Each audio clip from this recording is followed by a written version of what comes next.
Irmãos, as revistas ficaram prontas, mas começaram a ser vendidas na segunda-feira. Então a gente não tem ainda para distribuir para os irmãos. A revista é esta aqui, não dá para enxergar muito, mas é O Senhor Cuida de Seu Povo. Estudos em Esdras, Neemias e Esther. A nossa próxima revista, que a gente provavelmente vai começar a estudar, sem ser no domingo que vem e no outro. E hoje nós estamos na última lição, a lição 13. Vamos fazer a leitura bíblica dessa lição. É 2 Crônicas 36.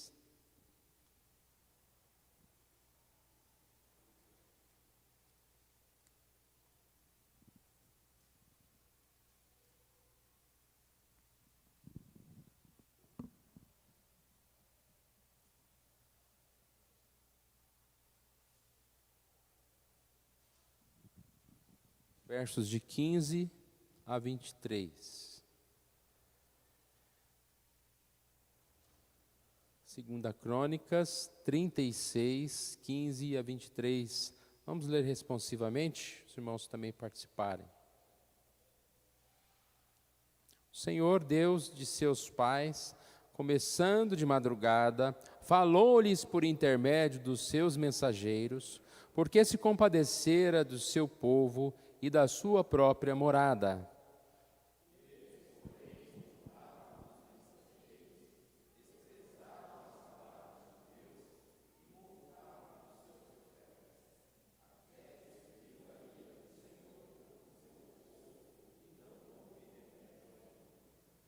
Por isso, o Senhor fez subir contra ele o rei dos caldeus, o qual matou os seus jovens à espada na casa do seu santuário, e não teve piedade nem dos jovens, nem das donzelas, nem dos velhos, nem dos mais avançados em idade, e a todos os deu nas suas mãos.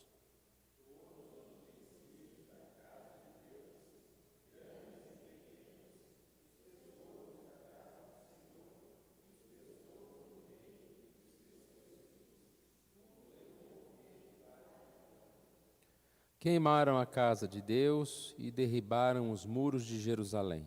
Todos os seus palácios queimaram, destruindo também todos os seus preciosos objetos.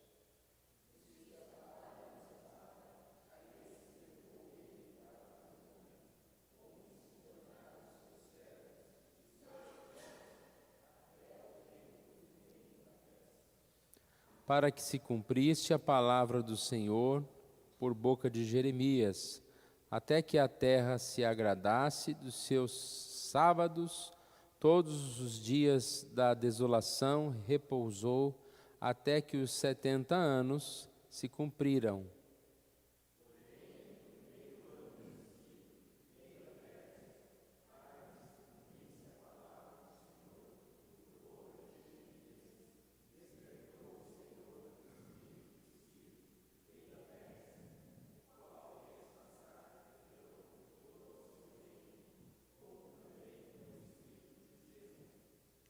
Assim diz Ciro, rei da Pérsia: o Senhor, Deus dos exércitos, me deu todos os reinos da terra e me encarregou de lhe edificar uma casa em Jerusalém, que está em Judá. Quem entre vós é de todo o seu povo, que suba, e o Senhor, seu Deus, seja com ele.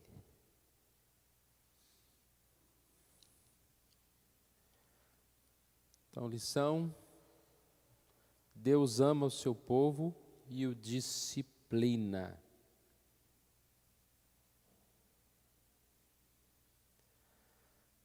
A lição de hoje, ela vai falar sobre o exílio babilônico.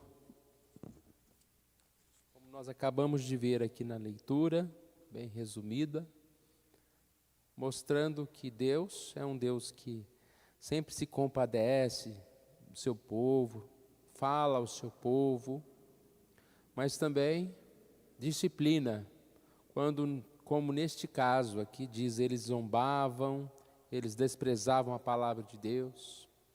E isso foi a causa do cativeiro, como nós bem conhecemos. Algo que aconteceu sobre o domínio de Deus, e a gente percebe sempre a soberania de Deus em todas as coisas. Quando sempre diz que despertou o Senhor o espírito de Ciro, por exemplo, no verso 22, para que ele fizesse aquelas coisas, tanto no caso do momento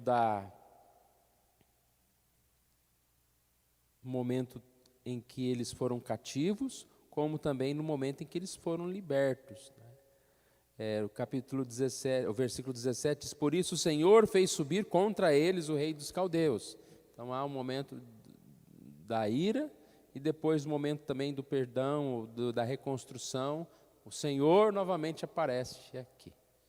Não é diferente na nossa vida. Nós vivemos situações em que nós percebemos que é o Senhor quem cuida de nós. Se dependesse de nós mesmos, nós estaríamos perdidos. Mas na nossa história nós sempre vemos o Senhor nos chamando, o Senhor nos abençoando. Mas na nossa história também nós vemos em alguns momentos em que nós somos disciplinados por Deus, pelo nosso pecado, e isso também serve para nos proteger e para nos levar novamente ao Senhor. Então vamos estudar aqui a nossa lição. A introdução só fala isso, falando a respeito que nós vamos estudar e ter lições preciosas sobre esse momento difícil. Ponto 1. Disciplinados pela Babilônia. Algo que eu já disse na introdução, então vai ser repetido aqui, falando que desde a criação, desde a entrada do pecado no mundo, Deus vem graciosamente buscando redimir os homens, resgatá-los de todo mal. E a gente tem tantos exemplos disso, né, na forma que Deus separou o seu povo, quando no dilúvio trouxe a arca protegendo Noé, a chamada de Abraão, a libertação do Egito, do êxodo, do Egito. Mas o Senhor também disciplina os rebeldes, aqueles que não adoram o Senhor, aqueles que se afastam do Senhor. E a lição de hoje fala sobre isso, especificamente sobre o Reino do Sul, mas a ideia é a mesma, né? E para a disciplina do povo, surgiu a Babilônia. Babilônia surgiu como uma potência levantada por Deus para julgar as nações, principalmente Israel. Babilônia, que no devido tempo será julgada também, né? Babilônia, que ela é grande, conhecida como grande, mas porque Deus assim permitiu. Nós sabemos que a soberania de Deus em todas as coisas. Babilônia, então, era alguém que era forte. Na época de Nabucodonosor, era o centro econômico bélico do mundo, e assim não havia mais nação mais poderosa e temida do que a Babilônia. Aí a gente pode pensar, mas isso então era fora do propósito? Não, nós sabemos que Deus era quem cuidava de todas as coisas. Aqui na última frase, aqui antes do ponto A, diz: nada do que a Babilônia e seu rei haviam se tornado estava fora dos planos e propósitos de Deus. Até que ela fosse forte assim, fazia parte do plano de Deus, para que ela pudesse subjugar Israel, subjugar o povo que estava em pecado. Então aqui temos um ponto A, disciplina sem motivo. Não há disciplina sem motivo. Aqui fica claro o desvio do Israel, a corrupção de Israel, a nação que havia se corrompido.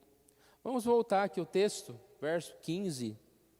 O Senhor, Deus de seus pais, segundo da Crônicas 36:15.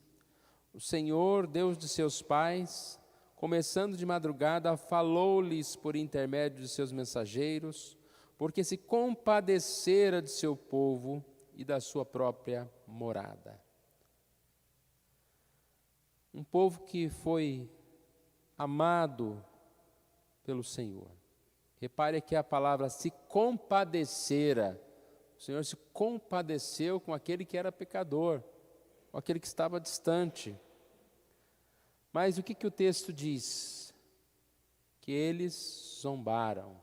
Então aqui a lição nesse ponto diz: antes de Deus enviar disciplina sobre o seu povo, seu amor, sua misericórdia atuam por meio de mensageiros para que se arrependa. Então Deus não disciplina sem motivo. Deus assim nos ama, nos chama e cuida de nós. Provérbios 3, 11 e 12 diz: filho meu, não rejeites a disciplina do Senhor, nem te enfades da sua repreensão, porque o Senhor repreende a quem ama, assim como o pai ao filho a quem quer bem. Se Deus fala que alguma coisa está errada, se Deus mostra no nosso coração que alguma coisa está errada, é porque Ele nos ama, Ele quer o nosso arrependimento, Ele quer o nosso retorno a Ele. Se de repente nós estamos vivendo em alguma situação errada de pecado, nós ouvimos a exortação de Deus, como Ele exortou a este povo, falou, ensinou, explicou que eles estavam errados. Não é natural a gente permanecer no erro. Quando a gente vê pessoas no mundo que nunca se preocupam com aquilo que fazem, que estão cegas naquilo que fazem, provavelmente é porque esses já se afastaram, né? Não querem saber de Deus. Mas nós, como filhos de Deus, nós não rejeitamos a disciplina, e quem rejeita a disciplina está indo num caminho muito ruim. Aqui diz então, não houve remédio. A disciplina, ela vem para que nós possamos responder com arrependimento, com fé. Se ela for ignorada, então não está adiantando mais, né? Que diz que a graça nunca é um combustível para nós permanecermos no pecado. Lá em Romanos 6, 1 e 2, Paulo fala sobre isso. Às vezes a gente pensa e lembra que a parte da disciplina nos ajuda, nos corrige. Mas a graça também, ela é um exemplo, é um fator que Deus permite na nossa vida para que a gente aprenda com a graça, no amor. Já pensou se a gente só apanhasse, né? A gente ia apanhando o dia inteiro, né? A gente aprende muitas vezes na graça, quando Deus nos livra de situações que nós merecíamos estar sendo ali afligidos mesmo. Mas a gente olha e fala: Senhor, então eu estou vivo ainda, então me dá mais uma chance, porque eu vou prosseguir. É para que a gente saia do pecado, para que a gente abandone o pecado. Agora, quando nós não respondemos com fé e arrependimento, como a gente falou há pouco, está errado, Deus falou que está errado, e você não responde com fé e arrependimento, já não há mais remédio. Aí é o verso 16, né? Eles, porém, zombaram dos mensageiros, desprezaram as palavras de Deus e mofavam dos seus profetas. Mofavam, acho que é tirar sarro, né? Fazia piada com esses profetas. Ih, profeta, para com esse negócio aí, que falar que é pecado nada. Não, isso não é pecado não. Até que subiu a ira do Senhor contra o seu povo e não houve remédio algum. É assim que vai acontecer, né? Até um momento, vai até um momento. E nós sabemos que o grande dia da ira será o dia final, quando aqueles que não se arrependeram, aqueles que não buscaram o Senhor, estarão totalmente perdidos. Mas de outras formas, Deus também vem com a sua ira, formas temporais, como foi o exílio, com situações que nós vivenciamos aqui para para a nossa correção. De fato, recusar ostensivamente as advertências do Senhor fez sua ira se tornar inevitável. Deus é misericordioso, porém é um Deus justo. Nunca podemos confundir isso, né? A misericórdia com um Deus que não preocupa, um Deus frouxo, um Deus que não age com rigor. Deus sabe muito bem como agir com a misericórdia. Nós temos dificuldade com isso. Às vezes nós pressionamos quando não deveríamos pressionar alguém, ou às vezes nós somos frouxos demais, né? E vamos dando oportunidade demais quando deveríamos ser mais duros. Mas Deus sabe a medida disso. Graças a Deus, Ele sabe a medida disso na nossa vida. E nós sabemos que Deus é muito mais misericordioso do que às vezes um dos nossos irmãos, né? Se os irmãos conhecessem os nossos pecados, acho que não teria tanta misericórdia como Deus tem tido para conosco. E assim nos mantendo firmes, de pé, no caminho dEle. Ponto 2, então. Grande impiedade. A descrição da invasão babilônica sobre Judá é assustadora. A gente vê aqui no texto, né, versículo 17, o Senhor fez subir contra ele o rei dos caldeus, o qual matou os seus jovens à espada na casa do seu santuário, e ele não teve piedade nem dos jovens, nem das donzelas, nem dos velhos. E aí a gente vê uma descrição, né, de morte, de espada. Como diz a lição, aqui às vezes até parece que não é uma obra de Deus, mas aqui é um tópico que a gente percebe a soberania de Deus. Ela é inquestionável, a ira de Deus, ela é santa, ela é justa. O Senhor disciplina da forma como Ele realmente quer. Nós devemos assim entender. Então, aqui há uma sequência de alguns pontos que eu coloquei nessa outra parte aqui. Primeiro, a questão dos mortos, né? O versículo 17 fala dos mortos. Depois, saquearam as riquezas daquelas pessoas, né? E a lição fala, né, como é complicado você ver as suas propriedades, o fruto do seu trabalho, das suas conquistas na mão de outras pessoas, na mão de ladrão, na mão de infiel, na mão de saqueadores. E é isso que eles passaram, eles sofreram. Depois, o 3 é a questão do templo, que foi destruído, no verso 19, né? O verso 18 fala sobre os utensílios que foram levados. Verso 19, queimaram a casa de Deus, derribaram os muros de Jerusalém. Então, há a destruição do templo. A gente viu há pouco, né? Não sei se foi na lição passada ou retrasada, sobre a beleza da construção de Salomão lá, construindo aquele local. E mais do que representar um local físico, era algo que representava a presença de Deus. Então a destruição é Deus se afastando. Esse templo está sendo destruído, Deus está se afastando desse povo que não mais tem essa presença do Senhor. E por último aqui, o próprio cativeiro.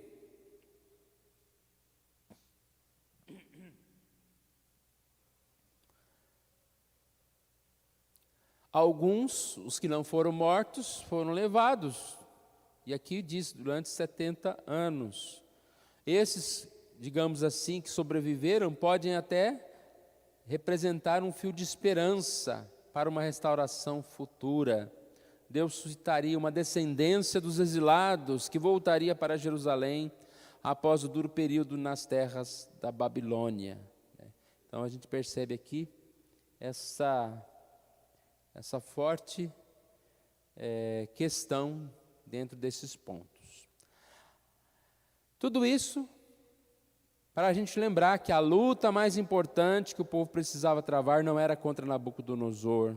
Todos precisavam entender que Deus ordenava uma batalha ainda mais intensa contra as suas próprias paixões carnais que fazem guerra contra a alma. O motivo do cativeiro foi porque eles desprezaram o Senhor, foi porque eles se deixaram levar ao pecado. E agora, cativos, nós vamos ver no próximo ponto, eles têm o tempo para arrependimento, para voltar a Deus. Então aqui nós vimos, irmãos, no ponto 1,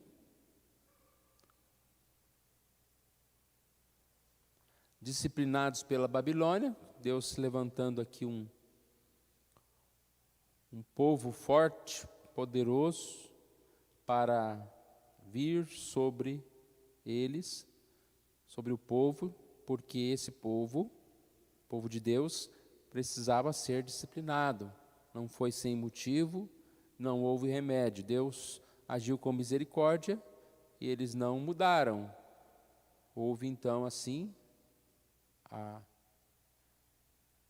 o ataque, né, dos babilônicos contra o povo de Deus. E ponto 2, demonstrando como foi nessa guerra, a partir desses pontos, muitos foram mortos, os bens materiais foram levados, o templo destruído, e os que restaram foram levados para o cativeiro. Até aqui, certo, irmãos? Alguém quer nos ajudar?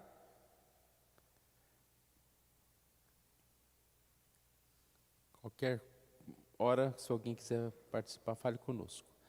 Ponto 3. As bênçãos do exílio.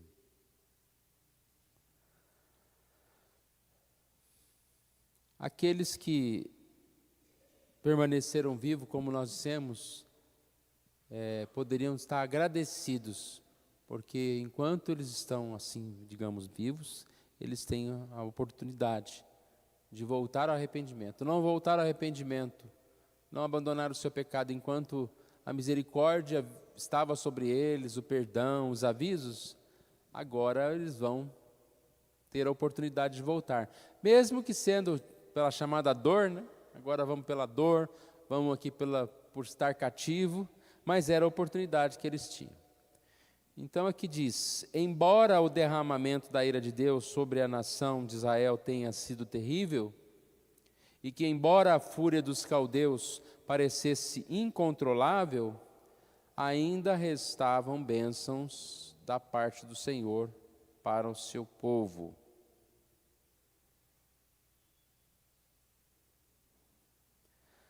Ele cita aqui esse momento, esse tempo para arrependimento, para reflexão, com descanso na terra. Há uma comparação entre a questão do ano sabático aqui, do plantio e semeadura, descanso da terra a cada 6 anos, com esse tempo que o povo ficou parado.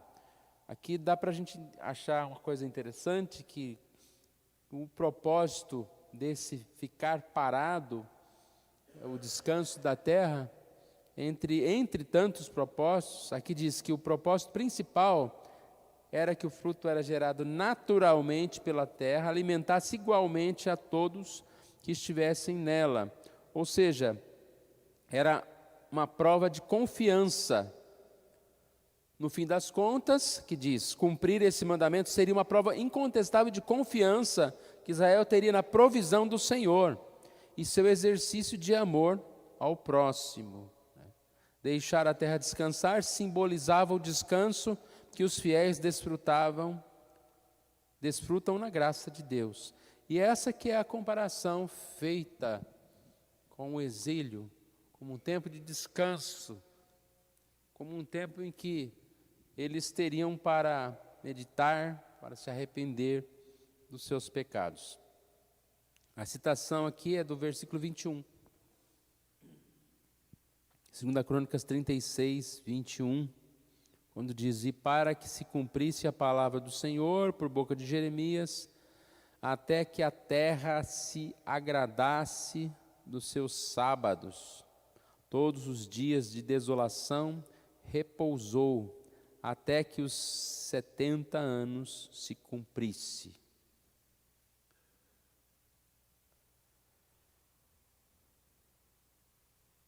quando deixamos de descansar na provisão de Deus, no exercício de sua soberania, Ele mesmo nos fará aprender a descansar. Se o povo, enquanto estava na bonança, não via a necessidade de parar, de buscar a Deus, necessidade que eles tinham de reconhecer que era de Deus a provisão, agora no momento da dor, do cativeiro, eles não tinham outra saída. É o momento da dor, da dependência, que nós realmente exercitamos a nossa fé. Então é isso que a lição está falando nesse tópico, que Deus forçosamente fez com que a terra descansasse com a ida dos exilados para a Babilônia, mas Ele a estava preparando para o retorno deles. E aqui diz, que essas lutas e dificuldades que nós enfrentamos também é a disciplina, nós podemos assim enxergar melhor a paz de Deus. Eu vou ler aqui esse trecho. Às vezes, no meio das lutas e grandes dificuldades que enfrentamos por causa de nosso próprio pecado e da dura disciplina do Senhor, não enxergamos as bênçãos de Deus, que Deus está preparando para aqueles que são seus. Então, o que ele está dizendo aqui? Enquanto eles estavam lá, eles teriam ali preparado a terra para que eles pudessem retornar. Quando a gente está passando por uma dificuldade, a gente não consegue enxergar o que vai acontecer lá na frente. E nós sabemos que o que ia acontecer lá na frente é que eles iriam retornar, eles iam poder ali reconstruir o templo, eles poderiam voltar a viver em paz novamente. Mas naquele tempo, era tempo para que eles estivessem realmente buscando o Senhor, confiando no Senhor, demonstrando a sua dependência no Senhor. O texto de Romanos 8:28 é citado aqui, nos lembrando que todas as coisas cooperam para o bem daqueles que são filhos de Deus, daqueles que são chamados segundo o propósito de Deus. Podemos esquecer esses planos de Deus, jamais deveríamos esquecer que este plano divino tem como objetivo nos tornar conforme a imagem de seu Filho, a fim de que ele seja primogênito entre muitos irmãos. Esse é o fato, irmãos? Deus trabalha para que nós estejamos sempre firmados. Os filhos são assim disciplinados para o bem, para o crescimento do Senhor, para andar conforme a glória do Senhor. O ponto B aqui, ele fala sobre libertação, libertador divino. A cena final do livro das Crônicas não poderia ser melhor. Deus suscitou um libertador para ser um canal de bênçãos para o povo. Deve ser enfatizado novamente o protagonismo do Senhor sobre tudo que está acontecendo. Foi Ele quem prometeu por boca de Jeremias, é Ele quem está cumprindo a promessa, quem desperta o espírito de Ciro e quem, por boca de Ciro, convocou o seu povo a reedificar o templo e voltar à terra prometida. Então Deus levanta um homem aqui, um homem, digamos assim, ímpio, para edificar essa terra. Versículo 23 diz: Ciro, rei da Pérsia, o Senhor, Deus do céu, me deu todos os reinos da terra e me encarregou para lhe edificar uma casa.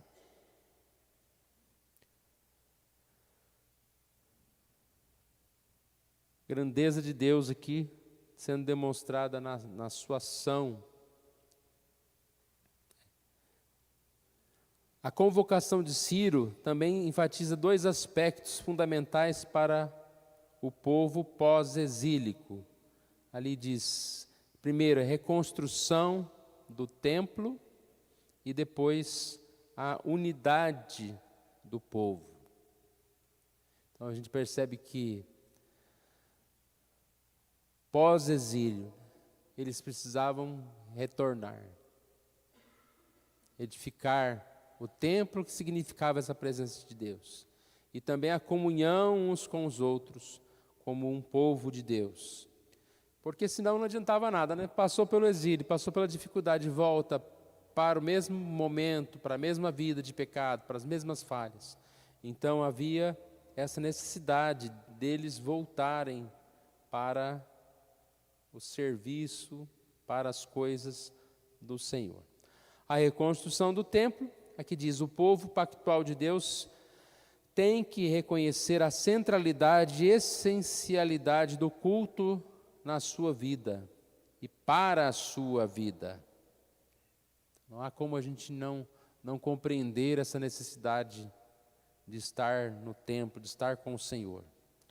Os adoradores que Deus busca são aqueles que o adoram em espírito e em verdade, amam a santa convocação, sentem necessidade de prestar culto a Deus e viver em comunhão com os irmãos. A gente percebe que a gente vive em tempos que se não se valoriza tanto, né, a casa do Senhor, a união, a igreja, ou até mesmo uma igreja verdadeira, uma igreja que siga a palavra de Deus. Isso exatamente demonstra um afastamento das pessoas de Deus, da verdadeira religião, do verdadeiro evangelho. Quando ele diz aqui da unidade, o segundo aspecto é a unidade. Sabemos que aquele povo foi convocado a voltar para a terra como um só povo, um povo que estava dividido, né? Tribo do norte, tribo do sul, agora vamos voltar como um só povo, trabalhar para construir essa única nação, um único reino, o povo de Deus. A gente vê isso também como dificuldade até depois, quando Jesus vem e ele anuncia essa união, e o povo na cabeça deles, eles ainda não conseguiam entender que ele era Salvador de todas as pessoas, não era apenas de um grupo específico, mas ele era o libertador de todos.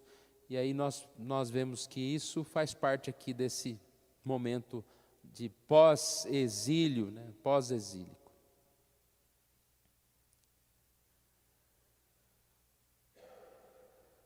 Alguém quer nos ajudar, irmãos? Essa lição, acho que é a maior de todas aqui, de conteúdo, tanto que ela tem de coisas escritas aqui, que resumir um pouquinho, para a gente chegar ao fim.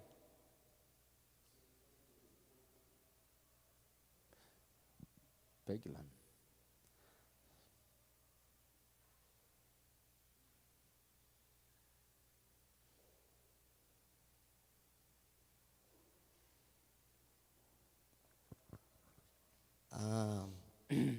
Essa passagem do exílio de Babilônia, ela foi uma das mais terríveis da história da Bíblia. Se nós listarmos os reis terríveis da história, com certeza nós colocaríamos Nabucodonosor, ele estaria entre essa lista fácil. Herodes, Acás, entre outros, né? E esse período foi um período de bastante sofrimento para o povo. Nabucodonosor, ele era sanguinário, terrível mesmo para com o povo. E ele fez coisas assim, que até nos assusta, ao ponto de castração, entre outros. Ele foi bastante terrível com o povo. E esse período durou um período de aproximadamente 70 anos, né? Até esses 70, ele tem de certa forma, ela tem uma simbologia, né? Esse número 70, esse número 7. E parece que as coisas fogem do controle, né, de Deus. Às vezes dá essa impressão que as coisas fogem do controle, porque passa épocas e épocas, ciclos e ciclos, e sempre se levantam homens terríveis com as mesmas ambições, né? Conquista de terras, conquista de poder, riquezas, forças, entre outros. E Deus, ele mostra sempre o seu poder, ele mostra sempre o seu governo. E ele vai governando esse período, ele vai governando a história. E ele vai tratando o coração das pessoas, vai tratando o coração do seu povo, vai tratando o coração dos seus escolhidos. Nem que para isso ele tenha que levantar situações contrárias na nossa vida, situações que nos geram muitas vezes dor, aflições, tristezas, e ele vai trazendo isso de forma que vai nos moldando, vai trazendo ele cada vez mais perto dele.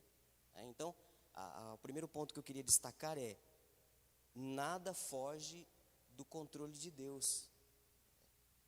Tudo vai passar, mas o reino de Deus permanece para sempre.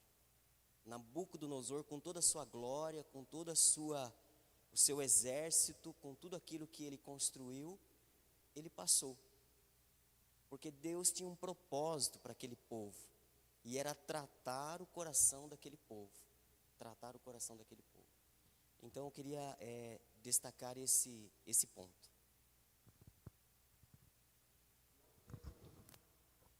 Muito difícil também para nós, né? Porque quando se fala de julgamento, de juízo, de morte das pessoas, né? A gente fica muito sensível nisso. Mas é como você disse, Deus é soberano. Quem somos nós para questionar, né? E existiram os que foram para o cativeiro e foram assim, de certa forma, voltaram, né? Tiveram restauração. Mas também existem aqueles que morreram e foram assim perdidos.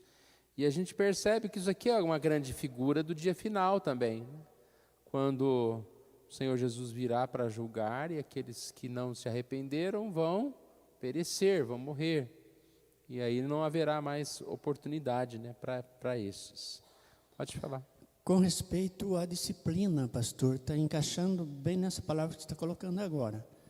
Lá em Hebreus, no capítulo 12,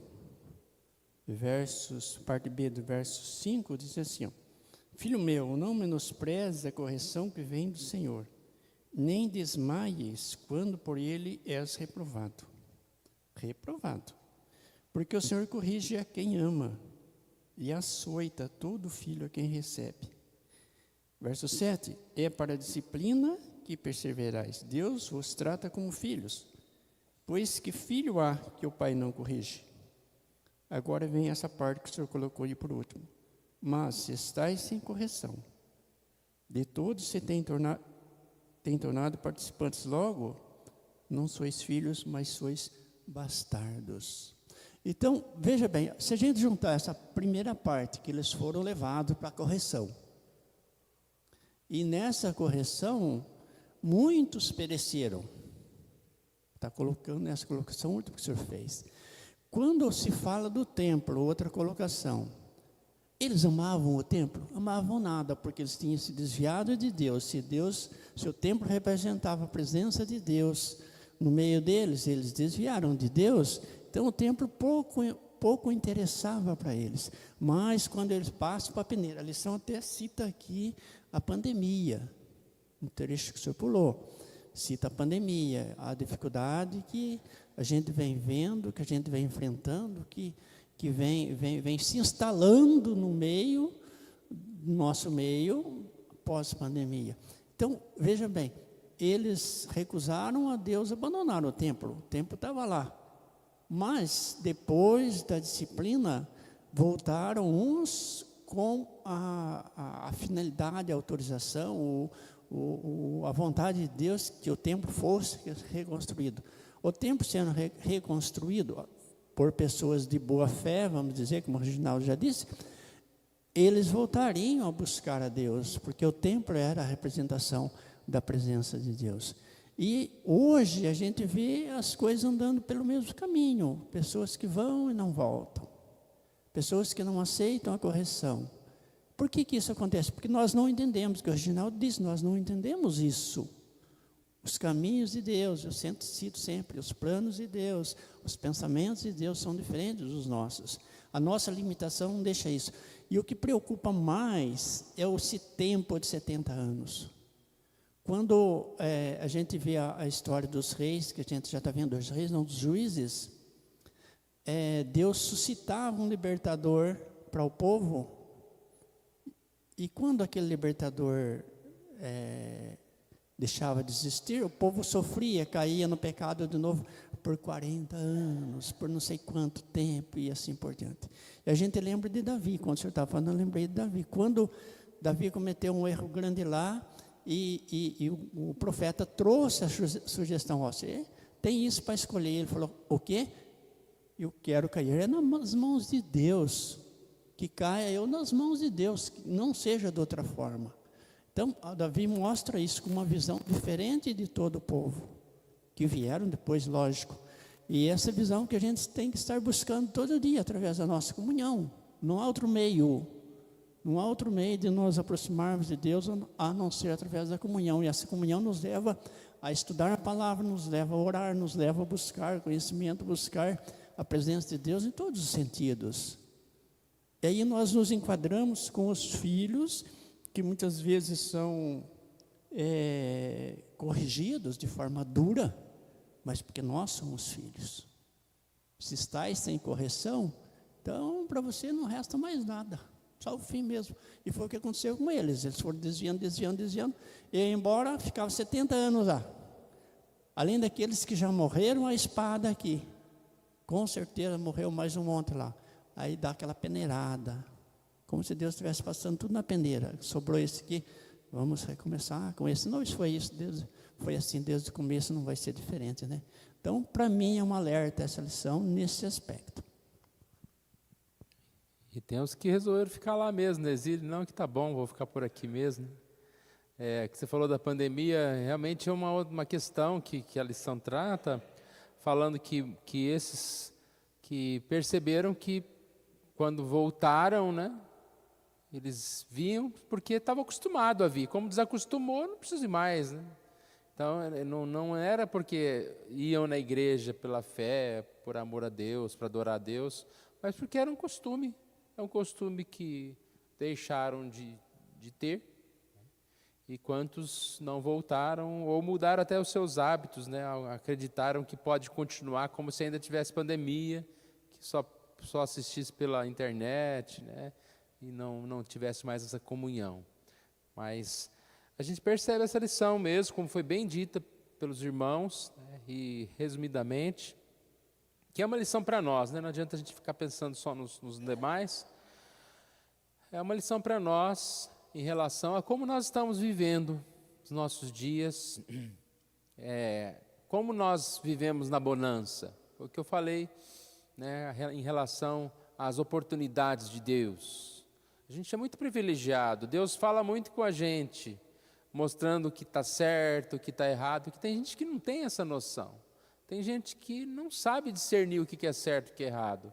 E a gente tem sido abençoado com isso. Só que, ao mesmo tempo, é uma grande responsabilidade, né? O saber que é errado, mas não querer abandonar, e aí você está indo por um caminho que pode levar à ira do Senhor. E por isso nós, muitas vezes, enfrentamos certas dificuldades, porque Deus sabe, conhece, Deus nos tem como filho e fala, esse filho ele não vai parar, então eu vou dar parada nele, né? Eu vou pará-lo por um pouco, para que ele realmente venha a refletir. E aí nós percebemos, né, que é a mão de Deus pesando sobre nós, de diversas formas, né, irmãos? Não é só financeiramente, na saúde, mas de diversas formas nós percebemos a mão de Deus pesando, alguma oportunidade que nós perdemos, alguma coisa que não está do nosso agrado, e nós buscamos a Deus. E como a lição está falando aqui, nós precisamos voltar, né? Voltar para a comunhão dos irmãos, para a adoração. E isso tudo nos leva a esse último ponto, que é lembrar que Jesus é o verdadeiro libertador. Nós precisamos de Jesus. O rei da Pérsia, o Ciro, né, que é o rei da Pérsia, ele fez parte desse plano, que Deus escolhe Ciro como um tipo de Messias futuro que deveria de vir. Ele então é alguém que foi usado por Deus, mas nós sabemos muito bem que nós temos Jesus. Ele até recebe aqui adjetivos, né, que falam como um libertador, como um pastor ungido e até amado, diz aqui eles são. Mas Jesus cumpre cabalmente, perfeitamente, todos os aspectos e anseios messiânicos que nenhum destes tipos do Antigo Testamento pode desempenhar. E como é que Jesus faz isso, né? Nós percebemos que Jesus vem para nos libertar. Ele não é só um libertador territorial que vai nos dar uma casa, vai nos dar um lugar, né, uma terra, mas Ele vem para nos libertar do mal, do pecado, vem para nos dar a salvação, para nos libertar de todas as coisas. Porque quando a gente fala, né, de arrependimento, de fé, de voltar para Deus, nós não somos capazes de fazer isso sozinhos. Nós não temos poder para abandonar o pecado. Nós precisamos do libertador, que é Jesus. Então, a partir de entregar nossa vida a Jesus, de buscar Jesus, nós temos sim o perdão, nós temos a força. A partir de ouvir essa mensagem, né, nos despertar a ouvir e com fé quebrantar diante dessa mensagem, e assim nós podemos crescer, né, no caminho do Senhor. Como diz aqui a lição, essa não era somente a liberdade política, civil, social, mas do cativeiro de Satanás e dos poderes do mundo. Então nós temos Jesus, o libertador, o verdadeiro libertador, e nós podemos confiar nisso, nós podemos crer nisso, que é algo que acontece nas nossas vidas, e nós precisamos, né, buscar isso. A nossa lição da devocional falava exatamente que Deus é bom demais, mas nós precisamos crer nisso, e crer no sentido de nos apropriar dessa fé, de viver por essa fé, de saber que a nossa vida, ela precisa de Jesus sempre, nós precisamos estar com Jesus. Aqui por último, conclusão. O exílio foi a dura disciplina paterna de um Deus que ama o seu povo, mas que demonstra sua ira justa contra o pecado. A Babilônia foi um instrumento para que Israel se arrependesse e entendesse que a luta contra o pecado é a mais importante de todas. Reconhecendo a necessidade de um libertador, os crentes de todas as épocas devem encontrar somente em Jesus Cristo o prometido que cumpre tudo em favor do seu povo. Então, só essa conclusão aqui, ela resume tudo bem, muito bem resumidinha, né, da lição, ela que tem muitos detalhes para nós, né? E aí nós precisamos aplicar isso na nossa vida. Aqui diz, você já provou da disciplina que vem de Deus? Como você tem descansado na providência de Deus? Jesus Cristo é o seu único e suficiente libertador? Então, começando de baixo aqui, né? Jesus é o seu único e suficiente libertador, aonde nós encontramos a nossa paz, aonde nós buscamos o conforto, né? E como nós descansamos nessa providência de Deus, que muitas vezes passamos por dificuldades. Em meio às disciplinas, como nós nos comportamos, né? Porque às vezes alguém é disciplinado e fica pior do que antes, né? Passa por dificuldades, passa por enfermidades, mas não se volta para Deus, não percebe que é Deus agindo na vida dele, e que Deus tenha misericórdia de nós para que a gente não passe por certas dificuldades, mas se passarmos, que elas venham servir para nos instruir, para fazermos o bem, para andarmos assim mais próximos de Jesus, né? Essa é a verdade. Mais alguém?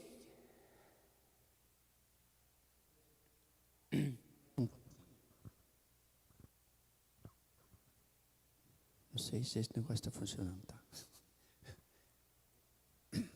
Que no meio, antes quando você leu uma parte e parou na outra. O povo de Deus reconhece que foi liberto do seu cativeiro de pecado para servir em santidade. Me chamou a atenção quando você disse aí que o indivíduo, vamos dizer assim, vai para uma situação de correção e continua pior ou do mesmo jeito. Ele não entendeu que ele foi livre para servir, ele foi livre para viver em santidade. Então, é a lição para a gente também todo dia. Quando nós acordamos, levantamos, buscar isso. Porque mesmo buscando isso, nós vamos ter os nossos altos e baixos no correr do dia.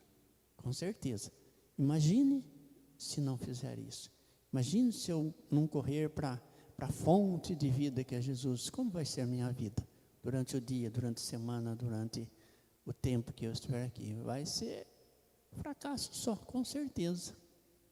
E graças a Deus Ele tem misericórdia de nós, né? E a gente vai procurando cada dia mais estreitar a nossa comunhão com Ele, a nossa intimidade com Ele.